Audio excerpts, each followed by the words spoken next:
Repalle town భారతదేశ తొలి మహిళా ఉపాధ్యాయురాలు సావిత్రిబాయి పూలే. సావిత్రిబాయి పూలే జీవితం నేటి మహిళా లోకానికి ఆదర్శం. జై భీమ్ రావు భారత పార్టీ బాపట్ల జిల్లా అధ్యక్షులు దోవా రమేష్ రామ్జీ. మహారాష్ట్రలోని సతారా జిల్లాలో జన్మించినటువంటి సావిత్రిబాయి పూలే జీవితం నేటి మహిళా లోకానికి ఆదర్శనీయమని, ఆధునిక భారతదేశంలో ఆనాడు స్త్రీల పట్ల సమాజం చూపుతున్నటువంటి లింగ వివక్షతకు వ్యతిరేకంగా పోరాటం చేస్తున్నటువంటి మహాత్మా జ్యోతి బాపు పూలేను వివాహం చేసుకున్న అనంతరం తన జీవితంలో మొత్తం 52 ప్రత్యేక బాలికల పాఠశాలలను ఏర్పాటు చేసి భారతదేశ తొలి మహిళా ఉపాధ్యాయురాలుగా కీర్తిని గడించారని జై భీమ్ రావు భారత పార్టీ బాపట్ల జిల్లా అధ్యక్షులు న్యాయవాది దోవా రమేష్ రామ్జీ కొనియాడారు. బుధవారం సావిత్రిబాయి పూలే 193వ జయంతి కార్యక్రమాన్ని బాపట్ల జిల్లా రేపల్లె నియోజకవర్గ జై భీమ్ రావు భారత పార్టీ కార్యాలయంలో నిర్వహించారు. తొలుత పూలే దంపతుల చిత్రపటాలకు పూలమాలలు వేసి నివాళులు అర్పించారు. రమేష్ రామ్జీ మాట్లాడుతూ మహిళల అభ్యున్నతి, హక్కుల సాధన కోసం మహిళా సేవా మండళ్లను స్థాపించారని, సత్యశోధక్ సమాజ్ను స్థాపించి బాల్య వివాహాలకు, మూఢ నమ్మకాలకు, సతీ సహగమనానికి వ్యతిరేకంగా పోరాటాలు చేశారని, వితంతు పునర్వివాహాల కొరకు మహా ఉద్యమం నడిపి నేటి స్త్రీ జాతికి ఆదర్శప్రాయులుగా సావిత్రిబాయి పూలే నిలిచారన్నారు. దేశంలో ప్లేగు వ్యాధి విజృంభించిన సమయంలో వేల మంది పేదలకు సేవలందించి అదే వ్యాధితో మరణించారని, అట్టి మహనీయురాలి సేవలు శ్లాఘనీయం అని అన్నారు.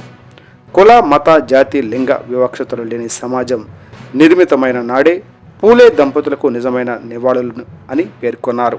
ఈ కార్యక్రమంలో పార్టీ నాయకులు పోతారులంక శివ వెంకటేశ్వరరావు, నేరుసు వెంకట్రావు నాయుడు, పేర్లి మోజస్ బాబు, డాక్టర్ ముసలయ్య తదితరులు పాల్గొన్నారు. సమాజం కట్టుబాట్ల పేరిట వివక్ష చూపుతున్న సమయంలో మరి మహారాష్ట్ర రాష్ట్రంలోని సతారా జిల్లాలో జన్మించినటువంటి సావిత్రిబాయి పూలే ఆధునిక భారతదేశానికి తొలి మహాత్ముడు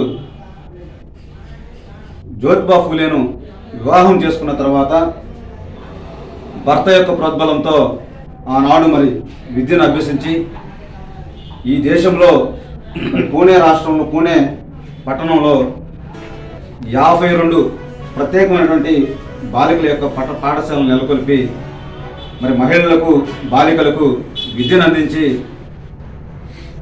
ఈ భారతదేశానికి తొలి మహిళా ఉపాధ్యాయురాలుగా కీర్తింపడినటువంటి వ్యక్తి ఎవరైనా ఉన్నారంటే ఆమె సావిత్రిబాయి పూలే గారు. మరి భర్తతో కలిసి అనేకమైనటువంటి పోరాటాల్లో పాల్గొన్నారు. మహిళా సేవా మండలం స్థాపించి మహిళల హక్కుల కోసం పోరాటం చేశారు. మరి పూలే గారు స్థాపించినటువంటి సత్యశోధక్ సమాజ్ ద్వారా బాల్య వివాహాలకు వ్యతిరేకంగా, మూఢనమ్మకాలకు వ్యతిరేకంగా, సతీ సహగమనానికి వ్యతిరేకంగా అనేక పోరాటాలు చేశారు. మరి అదేవిధంగా ఆనాడు ఉన్నటువంటి పరిస్థితుల్లో భర్త చనిపోతే భార్యలు వివాహాలు చేసుకున్నటువంటి పరిస్థితి కాదు. కానీ సావిత్రిబాయి పూలే గారు మరి మహాత్మా జ్యోతిబా పూలే గారు ఇద్దరూ కూడా పునర్వివాహాలకు చేయడానికి ఈ దేశంలో మహోద్యమం నడిపారు. మరి అటువంటి మహనీయులు ఇద్దరు కూడా పూలే కానీ సావిత్రిబాయి పూలే గారు కానీ ఈ దేశంలో ఉన్నటువంటి అసాంఘికత, అసమానతల పైన పోరాటాలు చేస్తూ మరి ఆనాడు ఈ భారతదేశంలో విజృంభించినటువంటి ప్లేగు వ్యాధికి లక్షలాది మంది, వేలాది మంది బడుగు జీవులు విగత జీవులు అవుతూ ఉంటే ఆనాడు తమ ప్రాణాలను సైతం లెక్క చేయకుండా సావిత్రిబాయి పూలే గారు మరి రోగులకు సేవలు అందించి మరి దళితులు, బహుజనుల కోసం జోలు పట్టి అనారోగ్యం పాలైనటువంటి పేద వర్గాలన్నిటి కూడా సేవ చేశారు. మరి అటువంటి మహనీయురాలు అదే వ్యాధితో మరణించడం చాలా దురదృష్టకరం.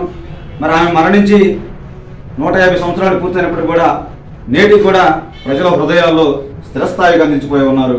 అయితే ఈ సమాజం మరి భారతదేశంలో స్త్రీల కోసం, మరి బాలికల కోసం, విద్య కోసం పోరాటం చేసినటువంటి సావిత్రిబాయి పూలే యొక్క జన్మదినాన్ని ఉపాధ్యాయ దినోత్సవంగా ప్రకటించకపోవడం చాలా బాధాకరం. మరి ఎప్పటికైనా సరే ప్రభుత్వాలు సావిత్రిబాయి పూలే గారి జన్మదినాన్ని మహిళా ఉపాధ్యాయ దినోత్సవంగా అయినా సరే ప్రకటించాలని మేము ప్రభుత్వాన్ని డిమాండ్ చేస్తూ అందరికీ కూడా సావిత్రిబాయి ఫూలే గారి 193వ జయంతి శుభాకాంక్షలను జై భీమరావు భారత్